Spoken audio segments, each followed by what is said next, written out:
The drama opens with Heijo lying in the snow, clinging to life, as a woman named Jemmy rushes toward him, screaming. The scene then shifts to show Heijo's daily life, where he runs a business that fulfills unique requests from clients. Heijo finds enjoyment in taking on these unconventional projects, and one day, a woman approaches him with an unusual demand.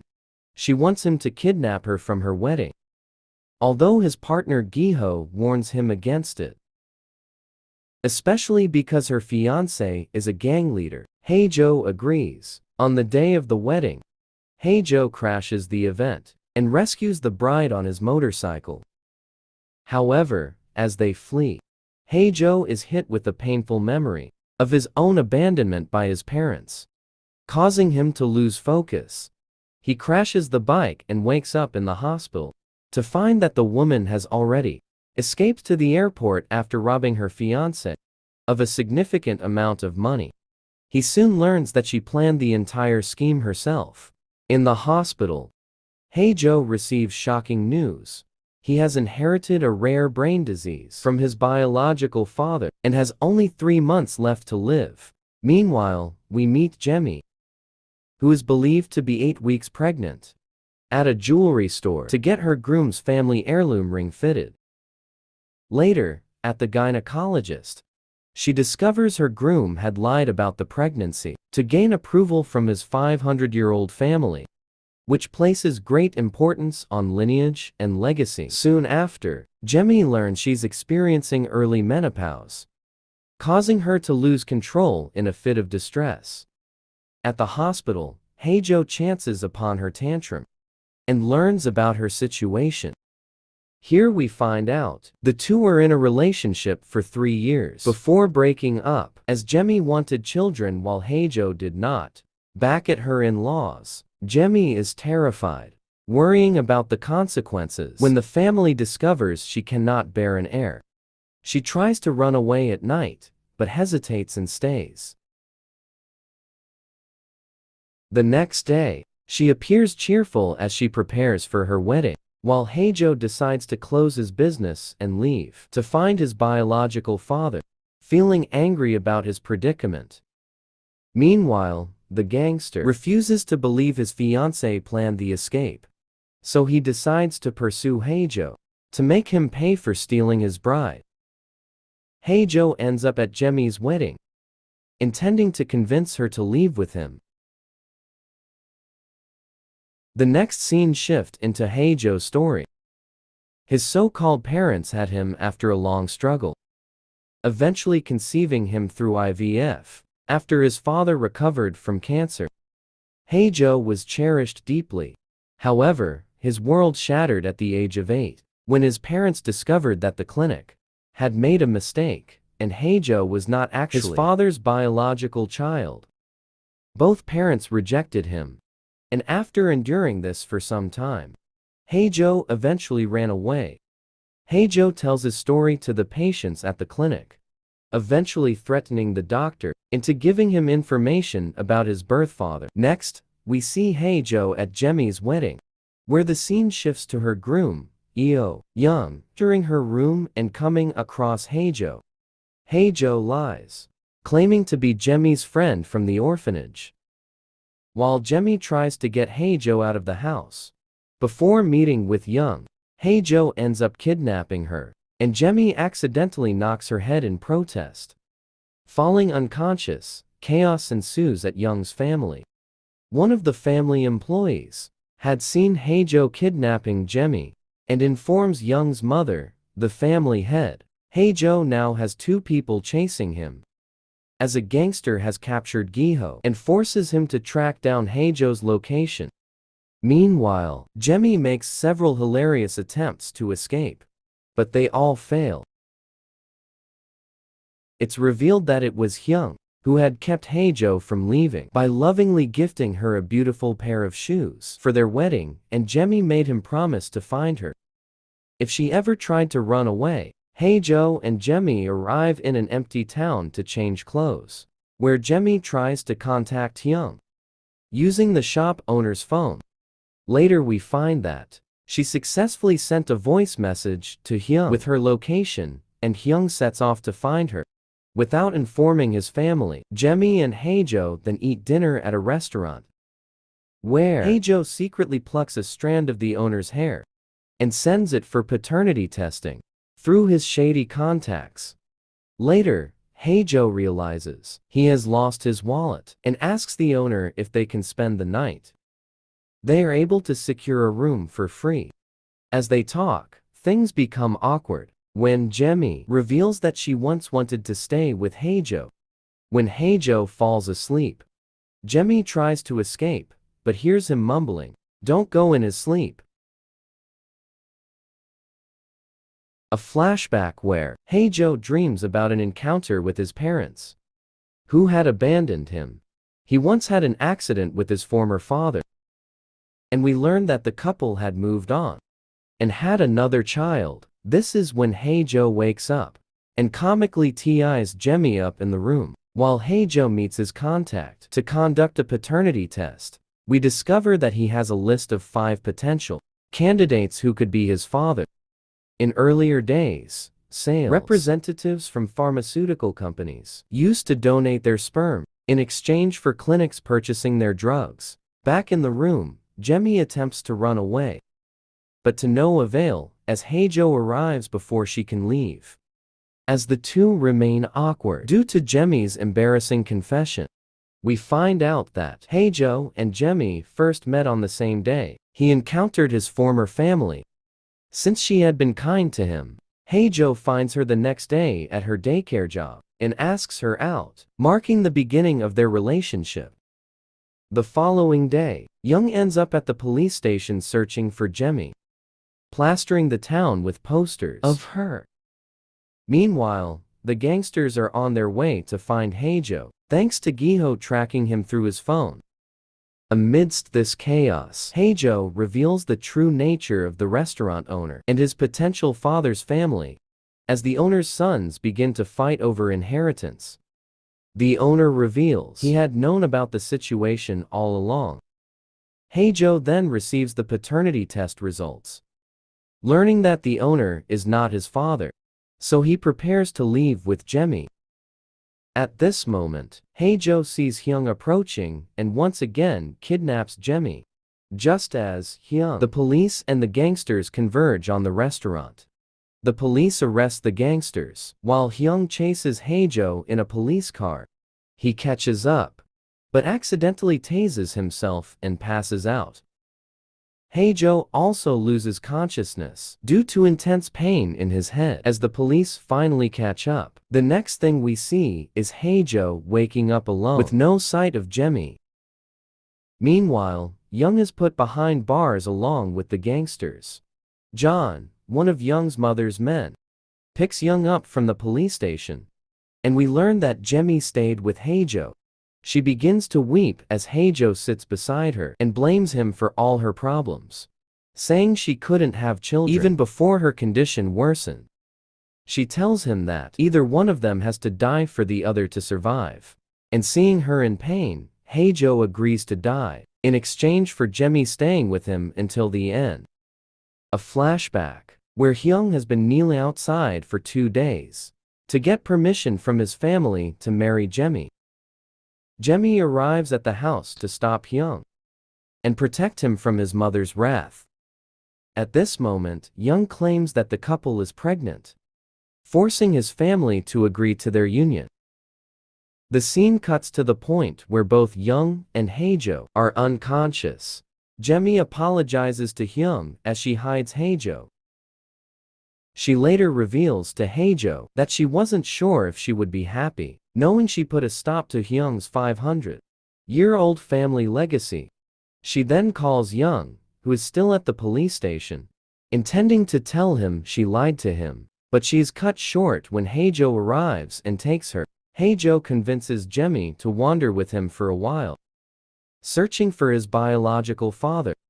Meanwhile, through John, Young's mother tries to quietly resolve Jemi's kidnapping to avoid malicious rumors about the family and against Jemi. With John's help, Young discovers that Jemi lied to him As he flips through pictures of her eating with Heijo, he becomes even more determined to chase Heijo, and with John's help, spots the two through a network of CCTVs. While all of this is happening, after the police release the gangsters, Gi-ho learns Heijo's location, thanks to his contacts, and his team sets off to find Heijo. Elsewhere, Heijo and Jemmy take a train to Bizen. Heijo picks up some money and also finds out that Gi-ho is chasing him with the gangsters. Through a voice message, Gi-ho left him, so he destroys his phone with a hammer. And they reach a mountainous area to meet the second candidate, who might be Heijo's father. The man and Jemmy immediately hit it off, with Jemmy disclosing her struggles. He helps cheer her up, while Heijo drops off a sample for the paternity test.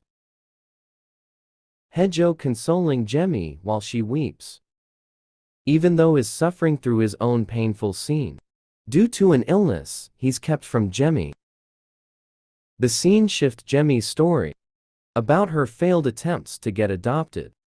This lack of a family made her long to become a mother, something she was first denied when Heijo refused to have children, and then again when she discovered her medical condition. In the present, Young and John end up at a hotel, where Young obtains Gi-ho's contact information.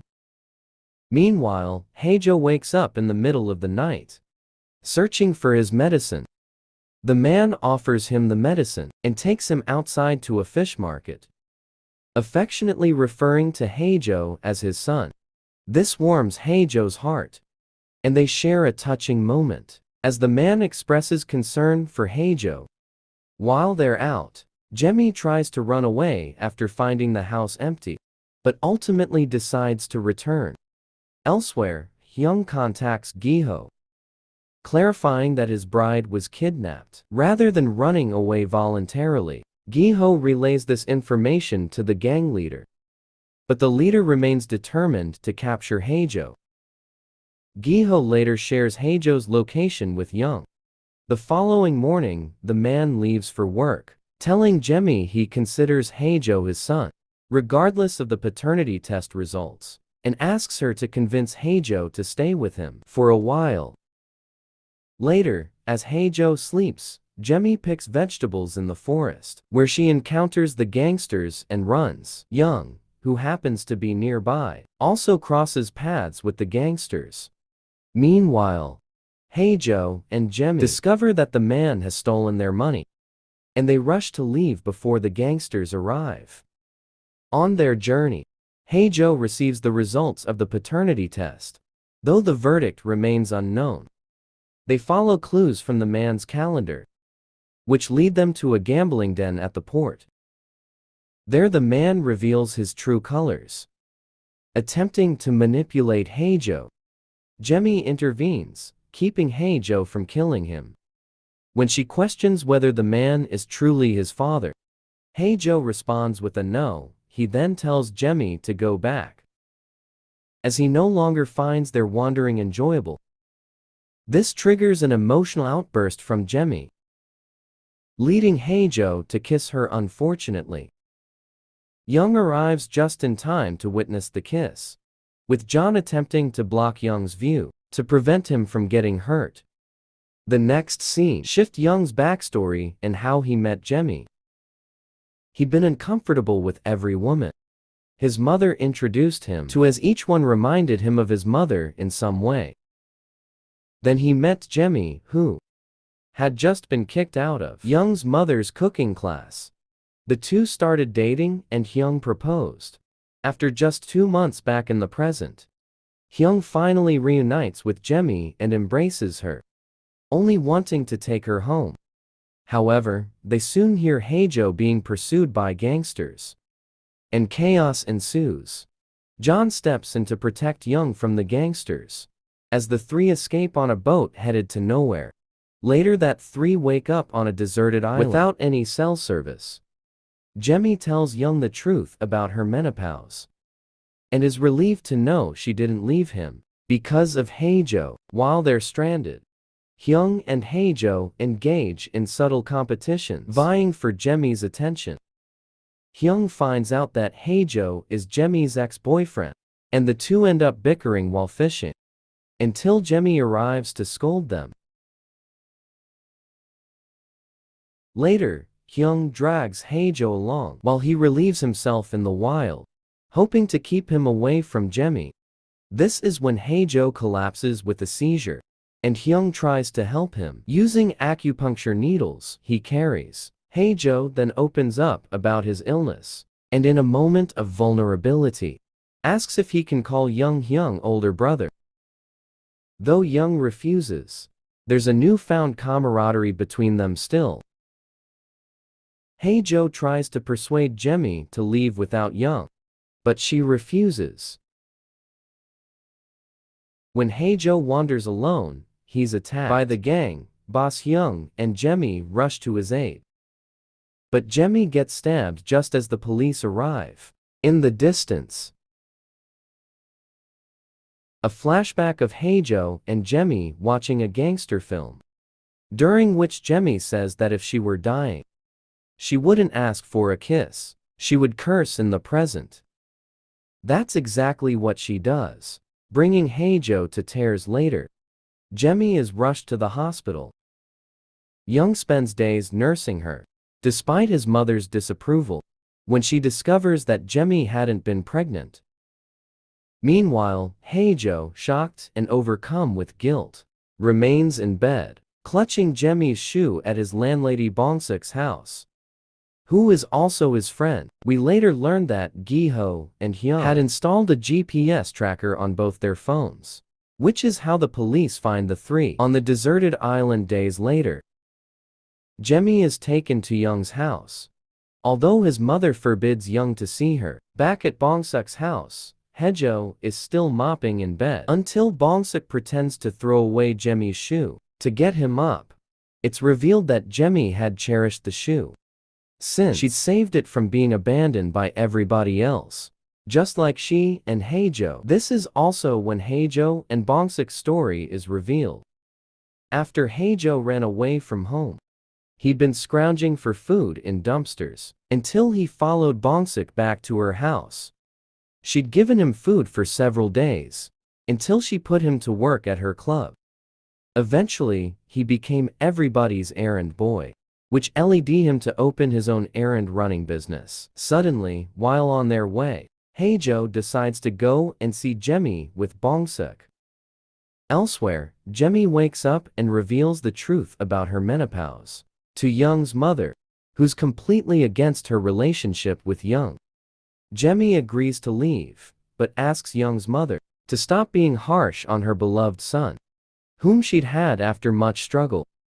She later meets Hyung and tells him they need to end things. Later, Haejo meets with Hyung to give him Jemi's shoe, and is relieved to find that she's okay. Hyung realizes that he truly likes Jemi, and later quietly leaves her shoes outside, weeping. The next day, Jemi leaves his house wearing the shoes, and ends up at Haejo's place, finding him half naked around Bongseok. She enters, and it seems like she kisses Haejo. But soon, we realize that she's actually bitten his nose. A flashback right after Haejo and Jemi broke up. Haejo tells Bongseok that people leave others because they don't care about them anymore, not out of love. The scene cuts to the present, with Jemi biting Haejo's nose. The entire scene is pure chaos. When everybody finally calms down, Haejo leaves Jemi alone on the street again, telling her to go back to where she came from. She's heartbroken, and Haejo returns and weeps with Bongseok by his side, confessing that he abandoned Jemi again this time. He admits that people can let go of others, not out of boredom or disinterest, but out of love too. In a flashback, we see Hyung quietly sitting and hiding, as Jemi left his house.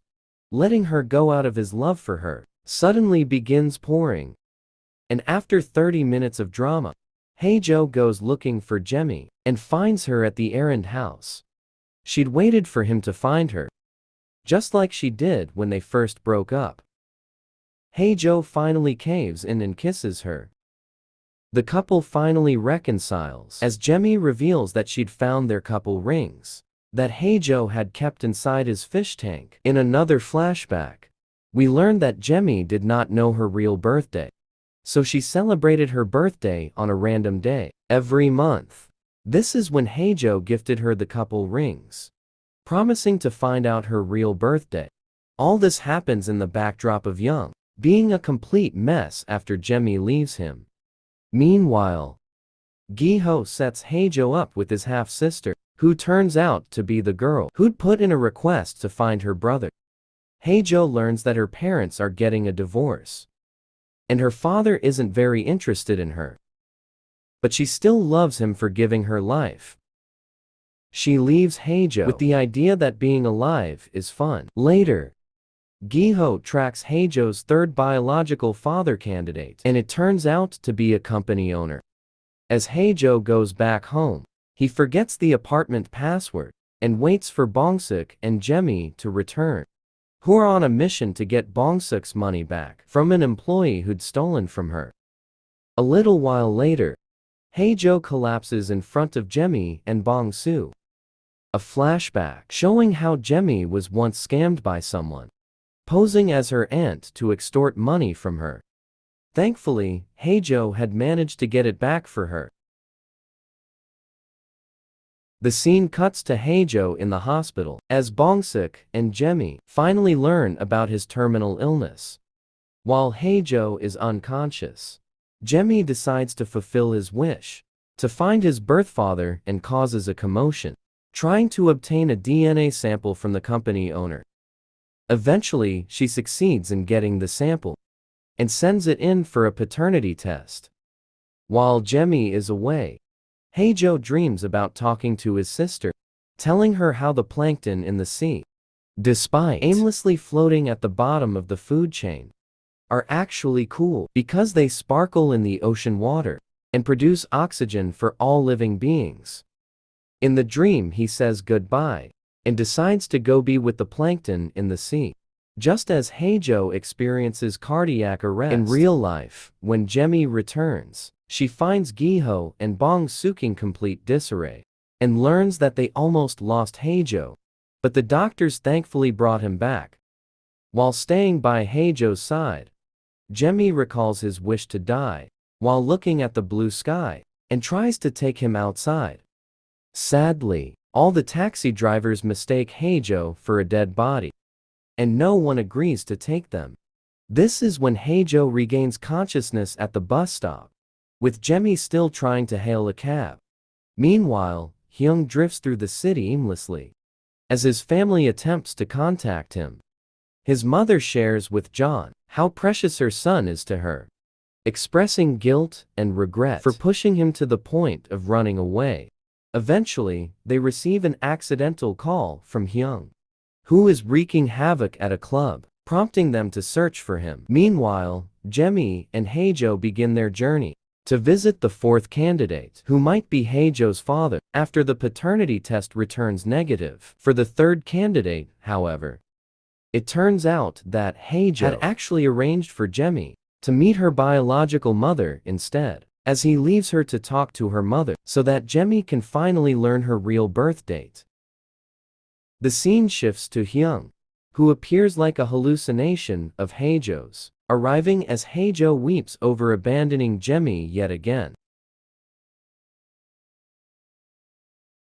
The next scene, Jemmy walking back, crying and cursing Heijo for leaving her. We learn that her mother, unable to be bold, stayed silent when faced with Jemmy, as she had her own family. Meanwhile, Hyung's mother, with John's help, finds Giho and intends to enlist Jemmy's help in finding Hyung. Bongsuk also arrives, searching for her son. Both decide to wait for Jemmy to return. Giho sends her a location, telling her she'll find Heijo there. Elsewhere, Heijo opens up to Hyung about how his misfortune began when he asked for a sibling. At that time, his mother discovered that Heijo was not her husband's son, although she wanted to keep it a secret. She became increasingly depressed when Heijo asked his father for a sibling. His father visited a clinic and learned the truth. Then Heijo's parents began arguing frequently. And eventually, when Heijo refused to go with his mother, fearing she'd take him away from his father, she took her own life from that point on. His relationship with his father was completely severed. When his father didn't show up at his high school graduation, Heijo left everything behind, including his certificate of excellence. While scavenging for food in bins, he met Bongsuk, who took him in and raised him. At this moment, we realize that Hyung is not a figment of Heijo's imagination, but is really there taking care of him. It's revealed that before leaving Jemi with her mother, Heijo had texted Hyung his location, asking him to come while traveling together. Heijo advises Hyung to never set a destination, suggesting that by doing so, he'll never be lost, but simply a drifter, as Hyung confides about feeling aimless. Meanwhile, Jemi arrives at the specified location and finds everyone waiting for her. Young's mother uses her phone to text Young with Jemi's location, while everyone expresses their anger at Jemi's mother for abandoning her on the day she was born, which brings comfort to Jemi. Eventually, Heijo and Young arrive. Young's mother lets him go, telling him to have fun and come home whenever he wants her cooking. The group spends the night together, sharing a family-like bond. This motivates Heijo to finish the journey he started, and he leaves everyone to visit his father. They share a heartfelt hug, revealing that his father had never truly abandoned him and had always loved him. Heijo finds his childhood photos intact, along with his graduation certificate.